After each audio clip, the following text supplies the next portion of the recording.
As adegas de Rías Baixas exploran novos xeitos de visibilizar os seus caldos. A crise sanitaria do coronavirus non impide seguir gozando dos viños da denominación de orixe, iso sí, agora a través de novos xeitos. É o caso de Martín Kodax, que a través das súas redes sociais ofrece aos seus seguidores catas en directo. Muy buenas a todos, soy Javier Padín, sumiller de bodegas Martín Kodax, y hoy estoy aquí con vosotros para catar uno de nuestros vinos, que es Finca Xieles. Cuando hablamos de Finca Xieles tenemos que saber que hablamos de un vino realmente parcelario, un vino que recibe el nombre directamente de la parcela y de las uvas de donde se recogen, ¿no?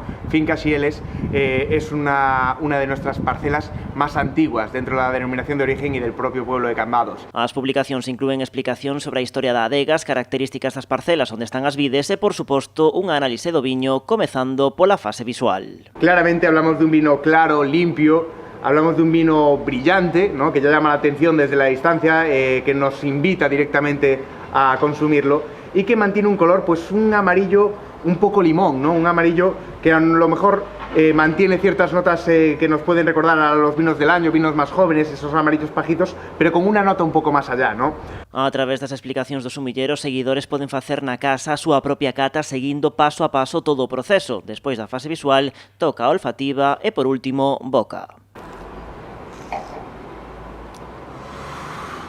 Lo que tenemos es la confirmación directa de la nariz, ¿no? Un vino con una intensidad también muy alta en boca, la entrada es muy potente, muy bien estructurado, con un equilibrio perfecto entre la acidez y la intensidad de aromas.